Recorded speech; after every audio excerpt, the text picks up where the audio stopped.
Job capítulo 20. Zofar habla por segunda vez. A Zofar responde a Job. 1:1-3, Zofar describe su confusión.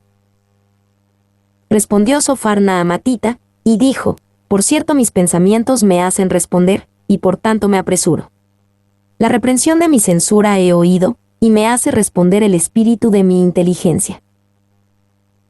Por cierto mis pensamientos me hacen responder. Zofar insistió en que la sorprendente defensa de Job en los capítulos anteriores lo puso ansioso y causó confusión dentro de él. El discurso de Job lo molestó. Y Zofar habla con dignidad, pero la dignidad no es una indicación de discernimiento. Zofar ha escuchado las palabras de Job, pero no el espíritu de ellas. Está avergonzado de la actitud que ha tomado su antiguo amigo. Chambers. La reprensión de mi censura he oído, y me hace responder el espíritu de mi inteligencia. Aunque herido por la dura respuesta de Job, Zofar afirmó que le respondería a Job con inteligencia. Y Zofar, por lo tanto, asume su antiguo terreno, y no se retracta de nada de lo que había dicho. Como muchos de su propia complexión en la actualidad, estaba decidido a creer que su juicio era infalible y que no podía errar. Clarke.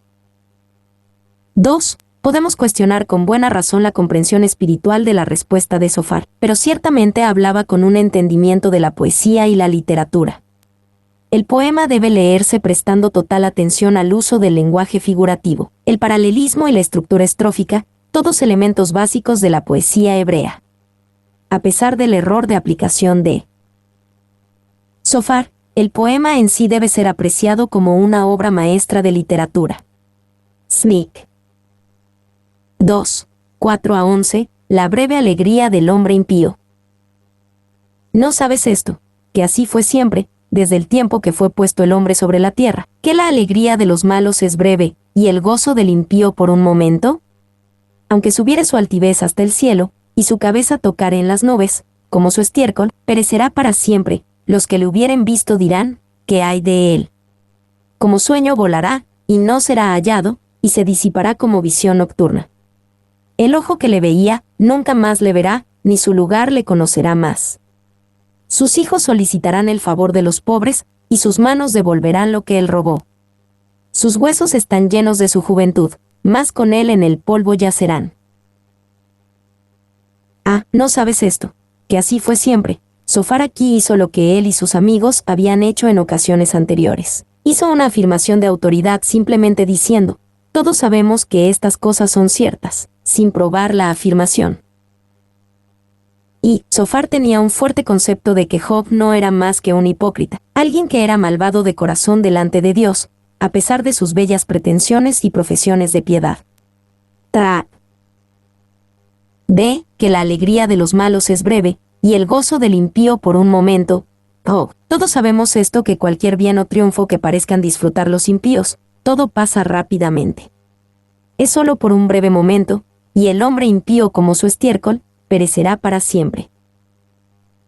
Y, como su estiércol, perecerá para siempre. Zofar aquí insinúa su incredulidad en esa doctrina, la de la resurrección del cuerpo, que Job había afirmado tan solemnemente en el capítulo anterior.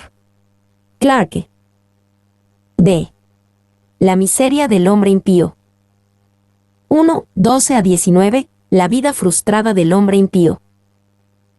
Si el mal se endulzó en su boca, si lo ocultaba debajo de su lengua, si le parecía bien, y no lo dejaba, sino que lo detenía en su paladar, su comida se mudará en sus entrañas, y el de áspides será dentro de él. Devoró riquezas, pero las vomitará, de su vientre las sacará Dios. Veneno de áspides chupará, lo matará lengua de víbora. No verá los arroyos, los ríos, los torrentes de miel y de leche. Restituirá el trabajo conforme a los bienes que tomó, y no los tragará ni gozará. Por cuanto quebrantó y desamparó a los pobres, robó casas, y no las edificó. Si el mal se endulzó en su boca. Su comida se mudará en sus entrañas. Zofar argumentó que aunque el hombre malvado podía disfrutar de las cosas por un tiempo, Dios ciertamente traerá su juicio contra él para que todos puedan ver.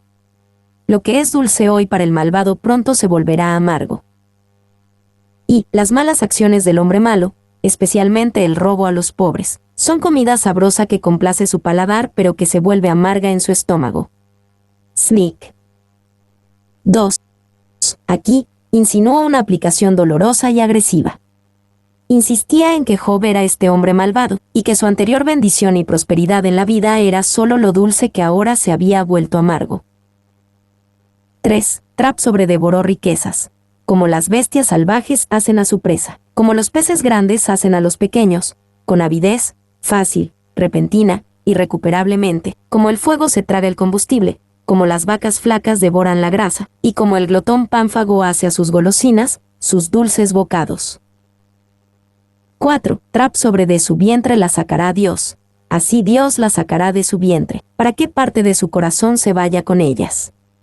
En la última destrucción de Jerusalén, algunos de los judíos se habían tragado su oro, para que los soldados romanos no lo tuvieran. Esto fue descubierto, y entonces miles de ellos fueron asesinados y destrozados por el oro que podría encontrarse en sus estómagos e intestinos. Del mismo modo tratará Dios con los codiciosos.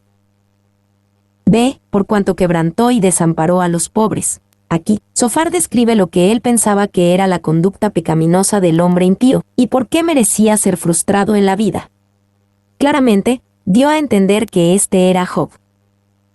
2. 20-29. El oscuro destino del hombre impío. Por tanto, no tendrá sosiego en su vientre, ni salvará nada de lo que codiciaba. No quedó nada que no comiese, por tanto, su bienestar no será duradero. En el colmo de su abundancia padecerá estrechez, la mano de todos los malvados vendrá sobre él. Cuando se pusiere a llenar su vientre, Dios enviará sobre él el ardor de su ira, y la hará llover sobre él y sobre su comida. Huirá de las armas de hierro, y el arco de bronce le atravesará. La saeta le traspasará y saldrá de su cuerpo, y la punta relumbrante saldrá por su hiel, sobre él vendrán terrores. Todas las tinieblas están reservadas para sus tesoros, fuego no atizado los consumirá, devorará lo que quede en su tienda. Los cielos descubrirán su iniquidad, y la tierra se levantará contra él. Los renuevos de su casa serán transportados, serán esparcidos en el día de su furor. Esta es la porción que Dios prepara al hombre impío, y la heredad que Dios le señala por su palabra.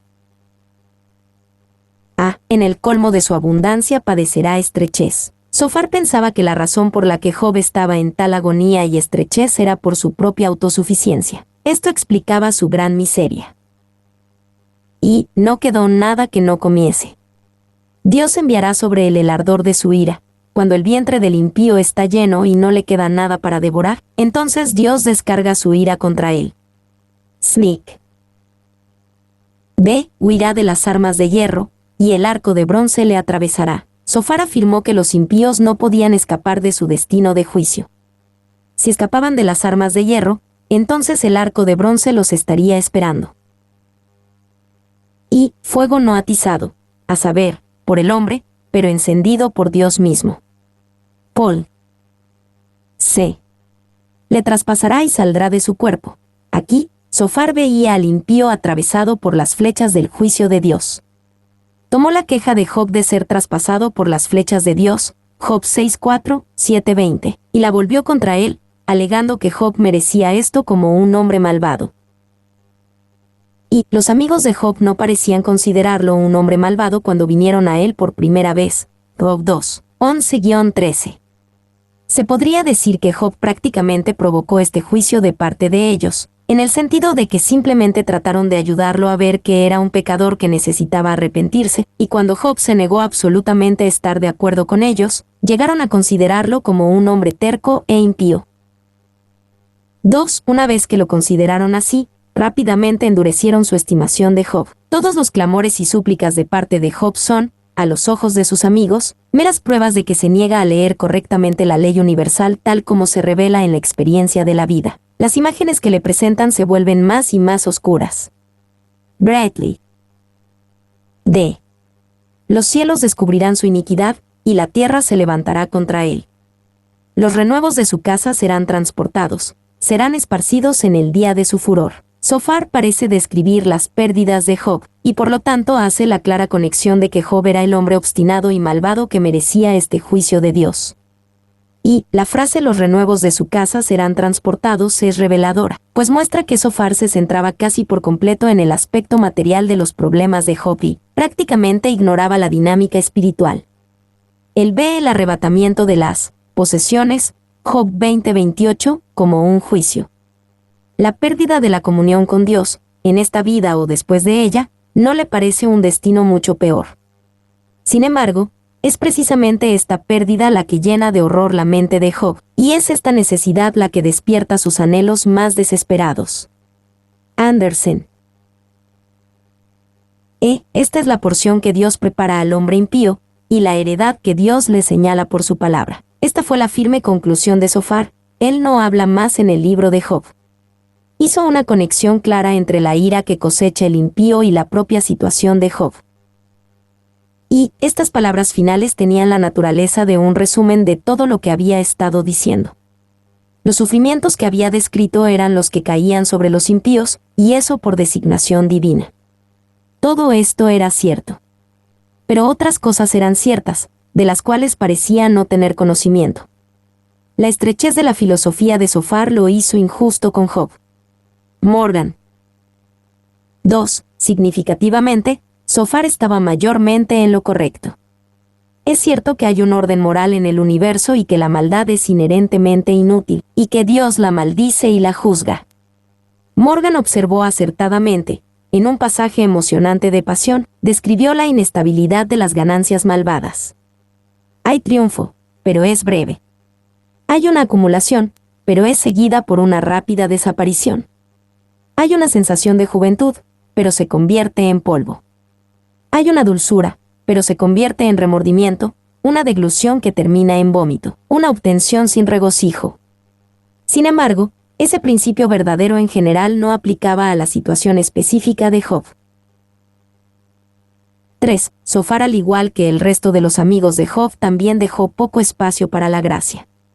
Vale la pena señalar, como una señal de la estrechez de las creencias de Zophar, que su discurso no contiene ningún indicio de que los malvados puedan arrepentirse, enmendarse y recuperar el favor de Dios.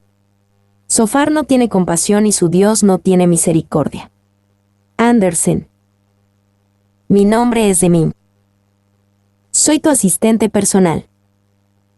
Mi sitio en internet es demim.es.tl.